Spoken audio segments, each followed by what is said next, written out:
Okay, so what we're talking about here is there's going to be, I think I'm going to break these up into a few sessions. We're going to talk about religious experience, the varieties of religious experience, the different kinds and different aspects about it here in our class. So first of all, of course, obviously, there's quite a lot of variety in this whole arena of religious experience. And as you've already seen in previous videos, I do think this aspect of experience is key to religion. All right, herein lies the origin of religion, the fact that people have these various types of experiences that seem to indicate that there is a religious dimension to reality. All right, and so all kinds of spooky stuff people will experience. They'll hear voices, see visions, get these revelations and prophecies, knowing things that's impossible to know, be able to do magic and create miracles and encounter other non-material entities. This is the kind of crazy stuff, that religion is made of. And so, oh, it's too bad. I should, let me just eliminate this for now. Yeah, the role of experience in religion, as I mentioned previously, and this is a key thing, I think that this experiential dimension is the engine. It is the source and power behind religion. Maybe you could think of it as the fuel that gets the engine to work. Okay. But based on this, you get then people who become founders of religion because of their experiences. The various practices that get developed in religion and the history of religion are meant to induce such experiences, to cultivate and nurture them, all right? And then often people turn on to religion, become involved in religious activities and whatnot because of some kind of experience that takes place. So you get the whole phenomenon of conversion, okay? And of course, then it often then confirms and supports and justifies their faith. Yeah, so I don't know if I should have my face showing or not. Okay, so now, as I mentioned, there is a variety of experiences. Some experiences are very dramatic, all right? Visions that are, people find this hard to believe, but some people have visions of beings that are physically real in front of them. It's as though they're seeing a physical reality. Sometimes it's different. Sometimes those visions are just like in the mind, like a dream, but very strong imagery. Sometimes those visions can be just a strong presence and I've had one of those where you could clearly almost outline the body of somebody, something in a very specific spot, not over there, but over here. Okay. And it can be very concrete, very strong. And like for me, and this is why I so get into all this stuff. I had experiences before I even knew that such things existed. I didn't even know what to call them. And then later on with my studying, it's like, oh my God, I'm not the only one that had this experience. I know exactly what they're talking about. So some of these experiences can be very dramatic, okay, very strong. Um, in terms of visions, encounters, and then paranormal kind of psychic type of experiences, knowing things, seeing things, hearing things about the future that would be impossible to know. All right, and then of course you have tons of miracles and miraculous kind of things happening that defy natural description, the natural laws of physics, if you want to use that kind of language, the healing of people that's impossible for them to be healed, and yet miraculously, instantly they get healed.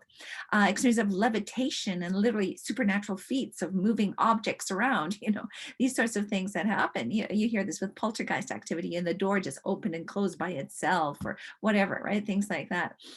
And then shape-shifting, history is full of this. We don't encounter it much in our lives here today, but when you read the literature of, a few hundred years ago, or of tribal societies and whatnot, people claiming and experiencing their shifting into another life form, often an animal.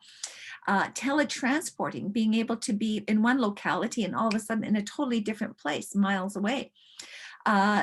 Doing things like taming wild animals, stopping storms, all these sorts of things. And then, of course, the classic kind of mystical experiences of attaining a sense of union with the divine, a oneness with God, or a oneness of the universe, or perhaps traveling to other places and other dimensions in spirit, like astral traveling, that then gets verified in that person saw new things and the other person that was there received indication that indeed that person had visited them in their room. You have these sorts of things, okay? So it's pretty interesting stuff. Then on the other hand, you'll have some experiences that are more subtle, a little bit more delicate, okay, where you just kind of get this vibe and this sense, this feeling of maybe an energy. This is something really important, and just a spooky feeling like, wow, there's somebody or something here, right? These are a bit more subtle. It's not like I actually see a person or being in front of me.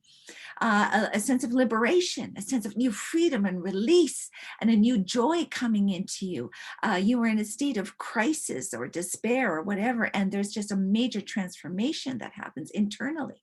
Okay, a profound shift. This is all very common in the history of religion. Feelings of joy, peace, exhilaration, love, right? And sometimes just dread, fear, deep awe, like, oh my God, there's something very evil here. It could be a variety of things. A feeling of just an understanding. It's like all of a sudden, like a type of an awakening. I get it. I understand things now in a way that I didn't before, right? Some deeper sense of illumination, internal revelation. It's a little bit different from, like a prophecy of seeing something about the future, right?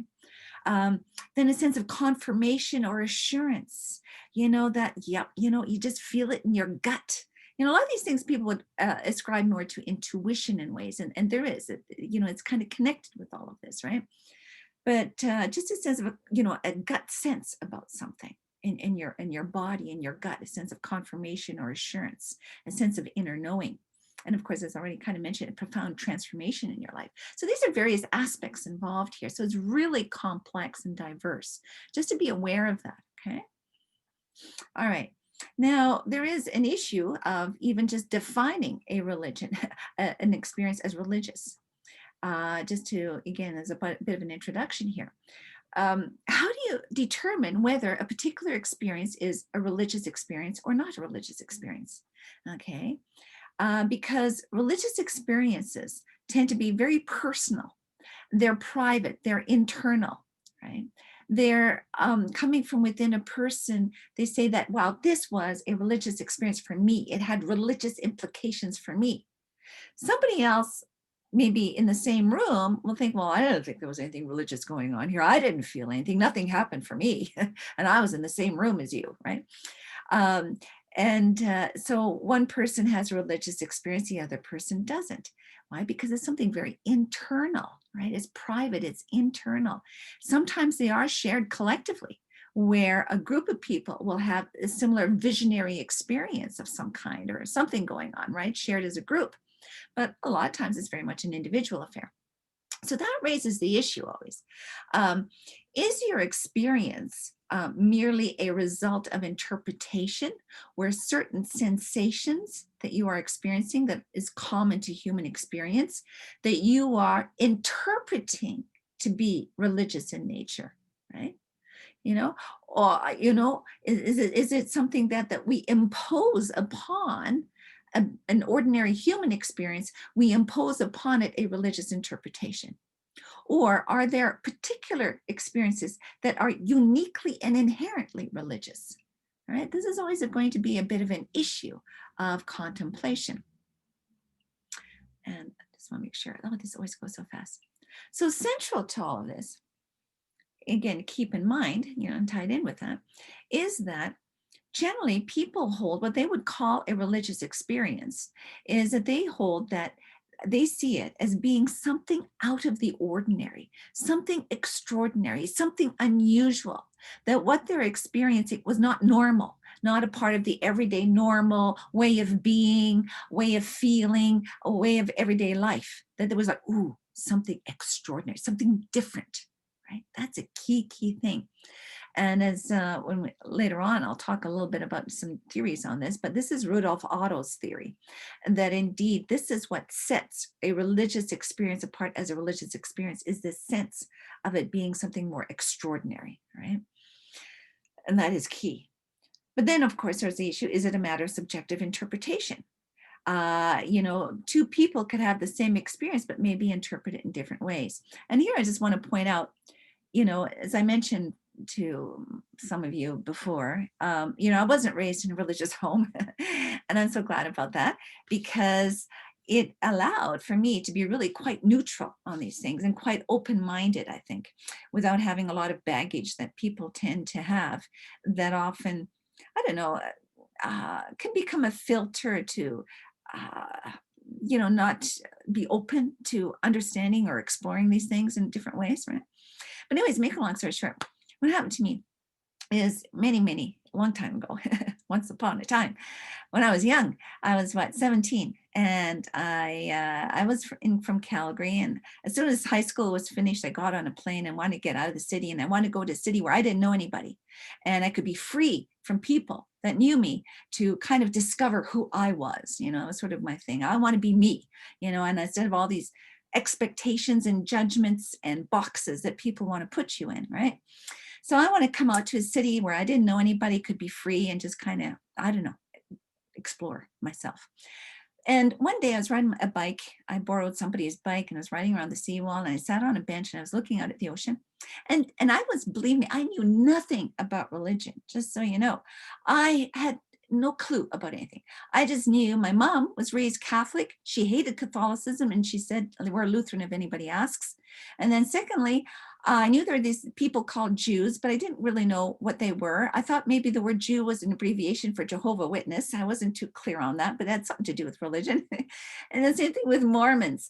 I heard that there's some Mormons and morons. And what are Mormons? Are they like religious idiots or something? I mean, and that was the extent of my knowledge about religion. Seriously, I knew zippo. And anyway, so I'm out there sitting there on the bench looking out at the ocean, and out of a sudden, out of nowhere, it's like I could see the whole universe. I was everywhere all at once at the same time throughout the whole universe. Just as this explosive expansion of just cosmic proportions. Just like, And then I was just back in the bench sitting there looking at the ocean. And it was like, holy crap, what was that? and it was like, oh wow, that was really cool, And I'm in my mind, I'm just like trying to get back there. It's like, sometimes when you wake up from a dream and you want to get back into the dream, and that was sort of the feeling. It's like, I want to get back into the dream. It's like, that was really cool. And I couldn't, but it was like totally weird, man. I don't know what happened. And I wasn't stoned either, okay? I wasn't on anything. But it's like, wow, that's a pretty cool, interesting thing. But I had no idea what it was. Like it really was meaningless to me because I had no context or framework for understanding it, even communicating much about it, or whatever, right? And so, to make a long story short, eons later, well, not eons, but, maybe, I don't know, 10 years later or whatever, maybe not that long, I'm a grad student at UBC and in a graduate seminar, talking about religion, theories about religion and yada, yada. And we get talking about mystical cosmic consciousness type of experiences and stuff. And then I shared my experience in the class because it seemed like, oh, maybe that's kind of what I had, this cosmic consciousness type of experience. And then a fellow grad student who was really into Zen Buddhism and was doing Zazen, sitting meditation all the time. And she said, oh, wow, you know what? I had the exact same experience. And I told my Zen master about it. And my Zen master told me I had a baby Satori, which is, a beginnings of a form of enlightenment, all right, a baby form of enlightenment experience. Right? So for her, it meant, because of her context, religious context, and engaging in a religious practice of meditation, that experience had this religious meaning around it, right? That it was, she was coming into enlightenment. Whereas for me at that point, it's like, wow, it was just totally cool. But I didn't know, it didn't really have any meaning. But anyways, I just want to make this point in terms of, two people having the same experience, but context is a huge factor though in, shaping an experience, but interpreting an experience and perhaps shaping it, perhaps not, it depends. Okay, it gets complicated, but just to be aware of these sorts of issues. Okay. So of no dispute, though, they are indeed universal. I mean, people all over the world have always experienced these things. And even in our secular society today, and a lot of surveys that are done, they indicate that about 70 to 90% of the population have had some kind of spiritual experience.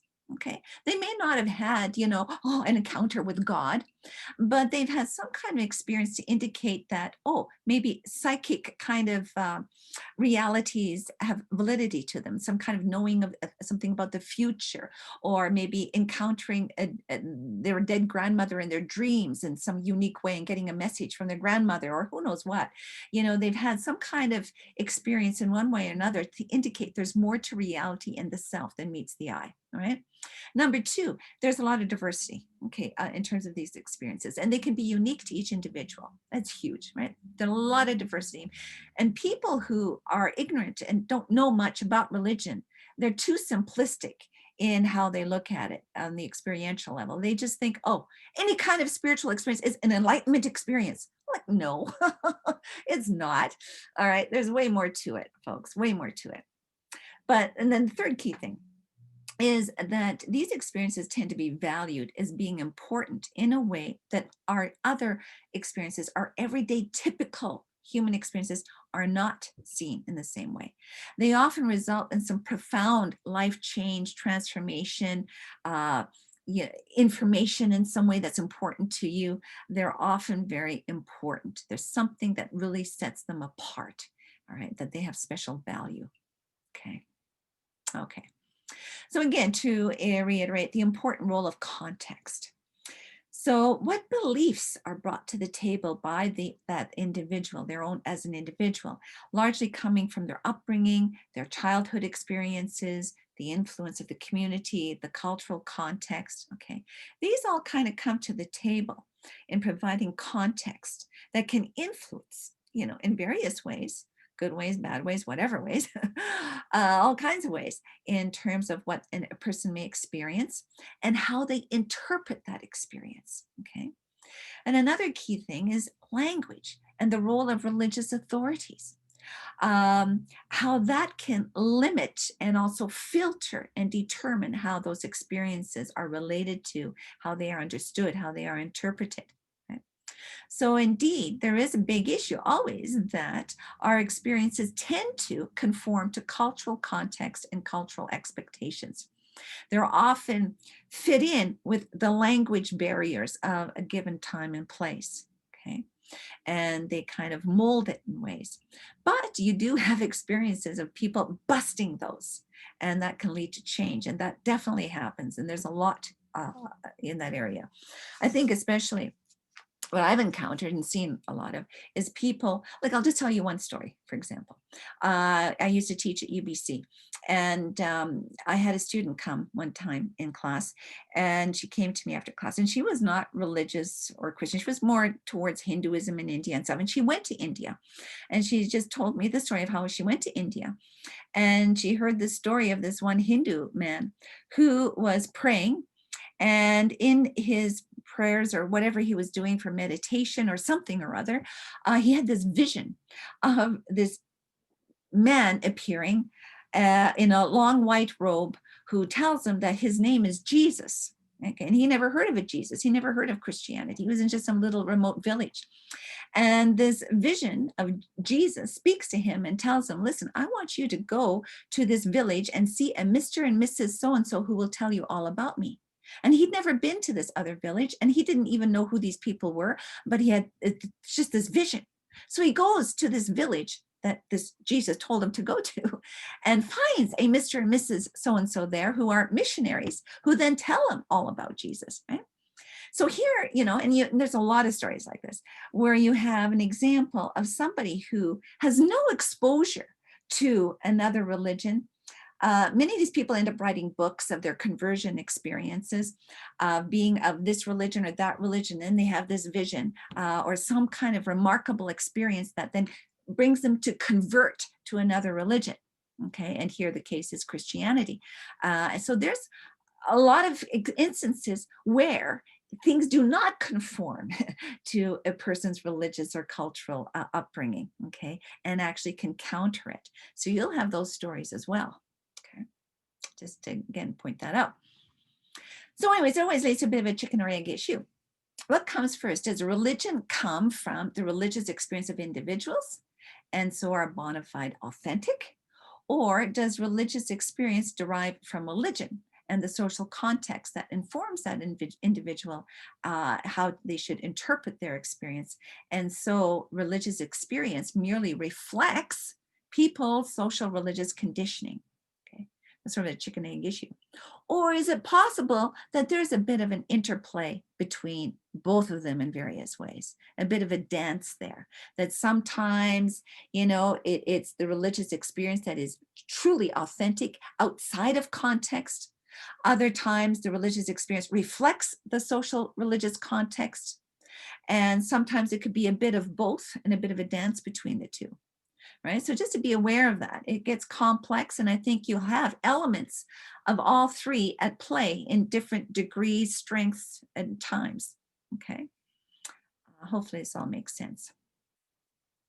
So two ways that experiences tend to come about.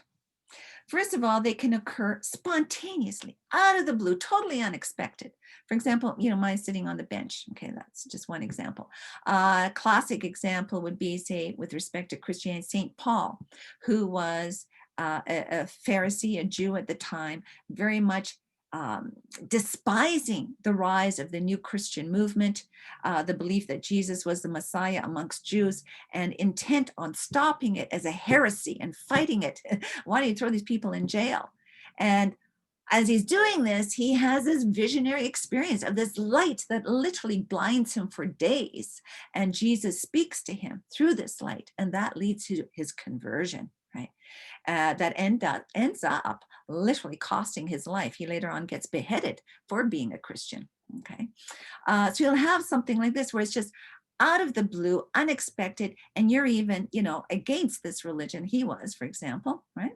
Then for many, and this is very common, is purposely sought, where people are on the spiritual path seeking this kind of higher experience of some kind, connection with higher truth, higher reality. And here, the classic example would be the Buddha, where through intense meditation and experimenting with different meditative yogic techniques, and discovers his own way of meditating that leads to his spiritual breakthrough of an awakening, of enlightenment. Okay, but he was on the path. He spent 6 years seeking this and practicing in a very strong way, various things that were available to him at the time. So anyway, just to be aware, it can happen spontaneously or be on the path. Okay. Now, one thing to keep in mind as well here, and I'm just going to, so you can see here, I'll get a little sip of water, is there's a difference in terms of the types of experiences that people tend to have. Just to be aware of it, is that what I would call a book religion is sort of more the world religions. Okay, the world religions of today, they have their holy scriptures, their official religions, highly organized, highly institutionalized, established religions. And then primal religions tend to be pre-literary. They're not so much based on a book, but more oral traditions, very ancient, more indigenous types of practices. Okay, so you kind of have sort of the very ancient type of religious orientation versus the more polished up and packaged religions. And generally, there's a profound difference in focus between them. Okay. As you can just read here, I don't want to read everything word for word. But later world religions, and this is a key thing I always like to emphasize for people, is they tend to be rather domesticated, right? And they tend to restrict the use of more extreme altered states type of events and consciousness to and techniques to induce religious experiences, because this is what you'll find in more primal religions. Okay, they're way more, if you want to use the word extreme, I mean, I'm just like intense maybe is a better word. And so with more established religions, if they're more domesticated, things are more controlled. We don't want, they tend to use different types of triggers to induce more mild type of experiences. Whereas more primal religions, they'll use triggers to try to induce more intense and extreme experiences for people. All right, just to keep that in mind, because again, we're so accustomed. Oops. Whereas, maybe, I don't know, can I make myself bigger for a bit? I don't know. We're so accustomed to just the traditional religions of people going to a building, going to a service, sitting down and maybe doing some prayers, doing some chanting, maybe a bit of meditation, but things are very much controlled and pretty low key. All right.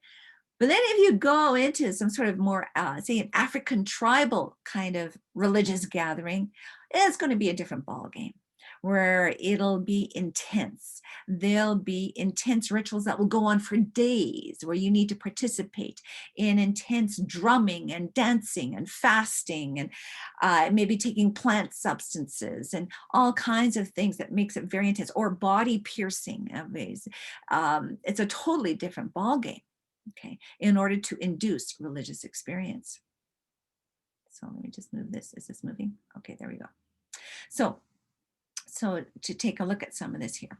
So the triggers in sort of the more established official religions, okay, what I'm kind of calling book religions or the world religions, the triggers usually occur most often in the context where people are gathered together, or even as an individual, where you do your prayer or you do your meditation or you do certain kind of rituals, maybe some singing or chanting, right? Reading a scripture, silent contemplation, right? Or also maybe through the use of religious art or drama, coming together in a gathering, a religious gathering in a holy place of some kind, all right? That these sorts of things then can kind of induce and trigger a bit of a religious experience for people. So what's very common is the reading or chanting of scriptures, right? That as you do that, it's held to kind of bring more spiritual illumination. It's more evocative, can evoke a sense of like, yes, a love for God or whatever, confirming religious beliefs in some way. Some kind of emotional response gets triggered. Okay, and so that you enter into the spiritual reality within your psyche, okay, through the reading, the chanting, maybe hearing a sermon or preaching. It's like it just makes that religion more real to you, affirms it for you. You engage it, right? It nurtures your sense of faith and belief in some way. Okay. Sometimes it can be quite non-rational in the sense of that the language is not known. For example, they say with the chanting of the Quran, it's meant to be heard. The Quran is not meant to be just read, or you sit there and just read it in your mind. It's meant to be chanted. That's why the word Quran means the recitation. You're meant to hear the Quran. The power is in the sound and the flow and the rhythm in Arabic of the Quran. Therein lies its power. You'll find a similar thing with Tibetan Buddhist chanting, and they have that deep guttural kind of chanting that they do, and it's like, ooh, just hearing it. The sound vibrational frequency of the sounds will affect your being on an energetic level, right? So it's the sounds of it, right, that have an effect. Okay, so it can be also non-rational. Okay, the use of architecture is something that becomes very dominant in the established religions, where a sense of awe and reverence, a sense of the holy, the spiritual, is artificially constructed in a sense through some impressive architecture, okay, or maybe a mass gathering like during the Hajj at Mecca, where you've got millions, a million or 2 million people gathered in one place to surround the Kaaba and engage in prayer. Or all kinds of rich ornaments and paraphernalia that you get in certain churches and rituals. All of these play a role in triggering a sense of the holy for people. And then, of course, religious rituals that are highly structured and routine with a lot of formulas, very little deviance or spontaneity. They're very controlled, these rituals. You got it, and often sometimes very complex to the layperson. So there's a sense of mystique created. And I should mention too, in terms of language earlier, like in the Catholic Church, Latin was the language up until, the 1960s. Okay, that's when they ended the use of Latin in their services and made the Bible available in English. Okay, it's just recently, not that long ago. So yeah, rituals, central to religion is the use of symbolic objects and gestures. They are the gateway to connect with the holy, the sacred, the spiritual. They embody it and make it accessible.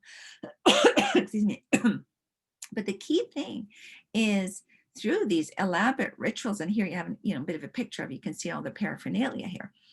The key thing is faith. And faith is not just a noun that, oh, I believe A, B, C, D, but faith as a verb. Faith is something that's active. It is the intention. It's through my belief, my intention of connecting with the spiritual through these ritual gestures, through the use of the symbolism and these objects, right? That through this, I'm making these spiritual things real to me. That I then interact with it in my mind, in my soul, in my being. That's what makes it come alive and can evoke a sense of religious experience through these things. Okay.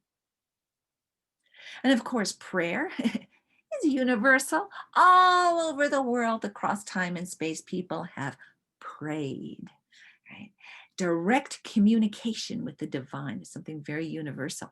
And it indicates that as I have a will, I am trying to connect with beings out there that also have a will. Okay. Consciousness to consciousness, being to being is something what we identify with as personhood. And so indeed it's universal, the idea that there's a sense of the holy as being personal, relational, you can talk to, okay, as one being to another being. It's universal. So prayer is all over the place. All religions engage in some form of prayer, even in Buddhist traditions. They engage in prayer, even as it's not a God-focused religion, but they'll pray to the Buddha or pray to the Bodhisattvas, right?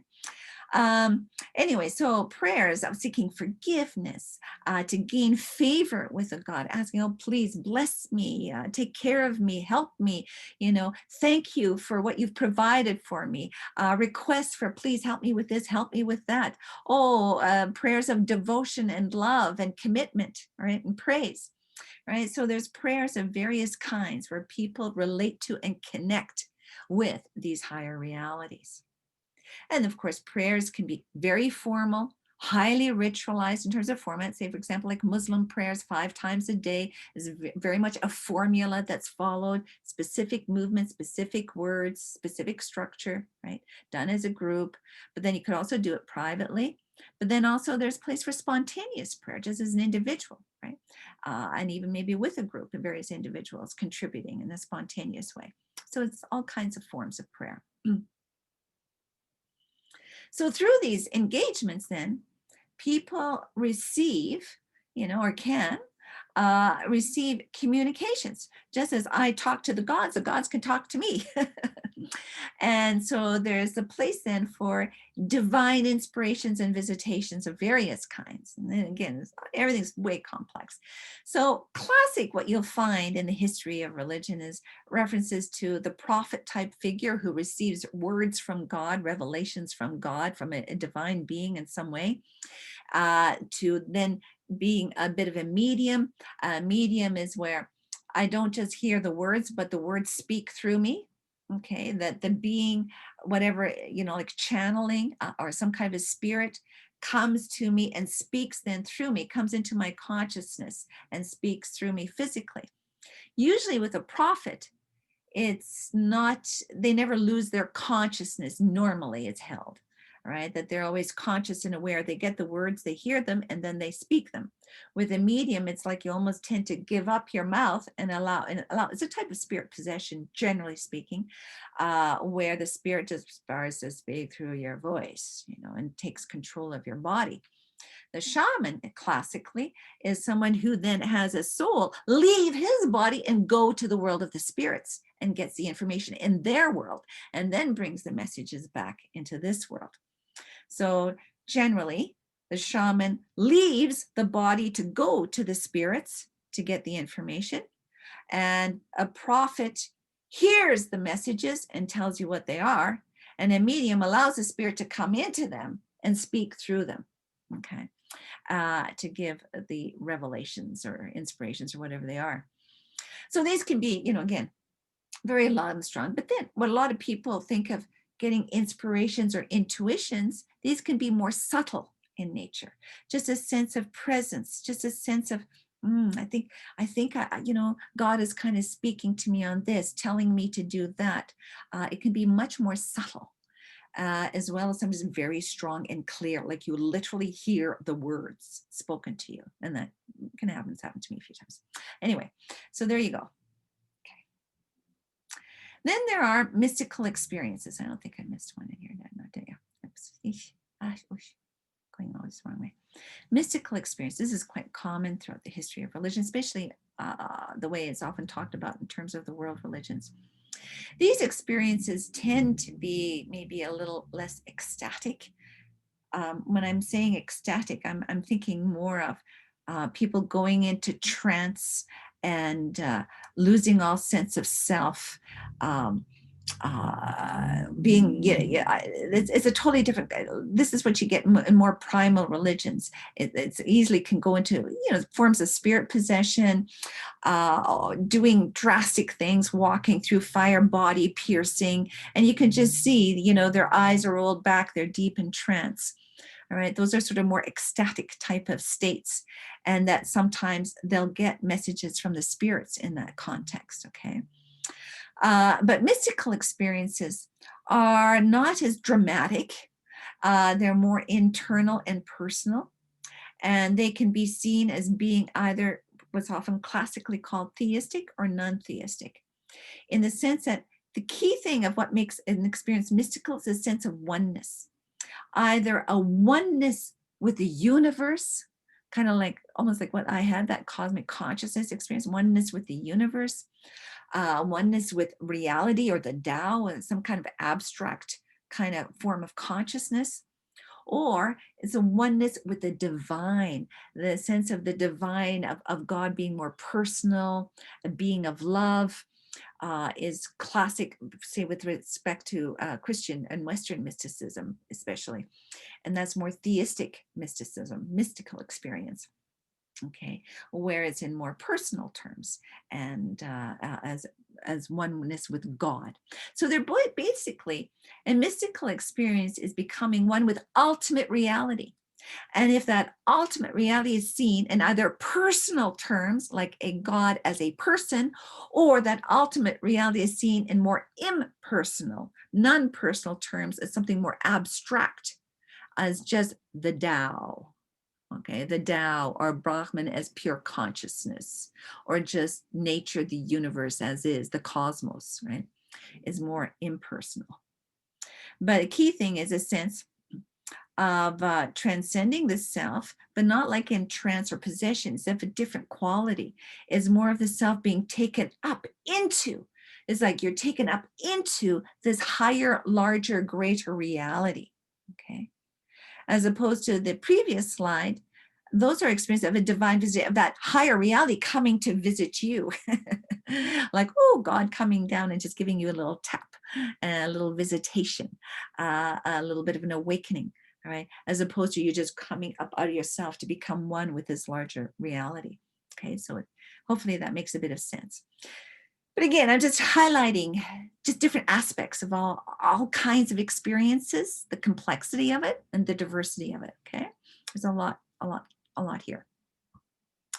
Now, another thing is in the Western tradition, what became quite common, if you do any study in Western mysticism, this became quite popular, this threefold stage process of the spiritual journey. That the spiritual journey often begins through a detachment from material desires called purgation. You need to be purged, purified of fleshly material desires, of the ego, of self-centeredness, pride, hatred, greed, all the negative things about the self, in a sense. You need to detach and be purged of that, right? That then will allows for illumination. You then are more receptive. You start to open up and can connect to the spiritual, okay, to God, to the divine. And that then can further culminate and lead to an ultimate type of union or some form of enlightenment. Okay, so it's kind of a three-stage journey. And the key idea, and you'll find that this idea of purgation to become purified, purged of attachments to the lower self, attachments to material desires, and you cling to your physicality and this is who I am as Linda Christensen, or you cling to things of this world that I want to be rich, I want to be powerful, and your life depends on it, and you're so attached to those things.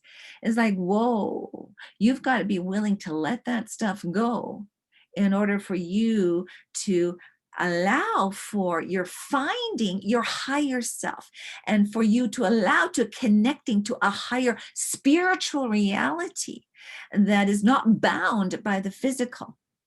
Because if you remain attached to this lower world of physicality and the lower self as a physical being, and your whole modus operandi, your way of operating is survival of the fittest, making sure I get what I want, to make sure I survive, because this is all there is to life, is this physical world, and who I am here as Linda Christensen, that's it. And if you're so attached to that, that blocks you from ever discovering your higher self and higher spiritual realities. So you've got to let go of these lower levels of physical attachments in order to allow for your sense of self shifting from identifying to the lower self, that it can start to identify with a higher self, the spiritual self, that operates with a different value system because it's operating from a different level of reality. Okay. Now I could go on this here, but it's where you operate. I wonder if I could, yeah, I don't know. I hate going back and forth with sharing the screen. But when you're operating from a higher level of a spiritual reality, and your sense of self is identified more with your higher spiritual self, you'll then have a different value system that's operating. It's not about simply survival of this physical body. Instead, you're going to be committed to higher principles. You're going to be committed to truth, to goodness, to doing the right thing no matter what it is, that you'd even be willing to give your life for it because you're committed to a higher value system than just simply immediate self-gratification. There's survival of the physical body, period, no matter what, right? You'll only do that, if you think that that's all I am, I'm just simply this physical body. Therefore, that's going to be my number one agenda and goal always, is to protect the self here. Okay. And then I'll live out of fear, out of fear that someday I might die and it's going to be the end of me. And I've got to postpone that, fight against that as much as I can. But if you believe that you are actually an eternal being and have eternal life, you're not going to be driven so much by that fear. You're going to be driven by a different operating system where you're going to be committed more so to justice, righteousness, goodness, love, joy, peace, higher values than just immediate physical survival. Okay. And your sense of self is embedded in that. And that becomes your mode of operation, the value system from which you operate out of, and how you then just see what this whole game of life is all about, right? So that's a huge thing in the history of religion and the history of humanity, really, because I could go on this. Why is it so many people throughout time were willing to give their lives in various ways for different causes? And it's because we in the West are highly individualistic in our approach to reality and to the self. The self has become central and foremost to everything. In the past, and a lot of traditions, if you go into China, India, various other cultures and societies, there was a greater commitment to the larger community, to the family lineage, to the destiny of your people, of your nation, of your country. That was not just about you, but it was about the greater good of a larger whole, of something that's bigger than you. Okay. And of course, religion plays a key role in that for people, in supporting that, yes, your commitment needs to be to something greater and bigger than just you. And religion provides a solid basis for such a commitment. And that's why people are willing often to give their lives for the sake of the larger whole, is because they do have some kind of religious faith-based commitment. Okay. And anyway, that's all a bit of a sideline, but it kind of fits in with this. And it's probably too much of a tangent going on here. Okay. So anyways, where am I here? This is a very important thing because to come back to the key point here that plays a key role in the history of religion is you need to spend some aspect of purification on the spiritual journey. Because the key idea here, and I just want to read this, is that behind this, it is to ensure that you do not seek to meet what are primarily spiritual needs by material means. Right? There is a key thing that's behind asceticism, but it often gets distorted down the road. Okay. But this is a key thing, because what do most people do? They have spiritual needs, but they don't know that they're spiritual needs. And they try to meet those spiritual needs through material means. Classic thing is shopping therapy. I'm feeling a bit depressed. I'm not too happy about my life right now. I'm not feeling so good. All right. So what do? You go on a spending spree at the mall, right? And so it's actually a spiritual need that there's a hole in the soul, so to speak.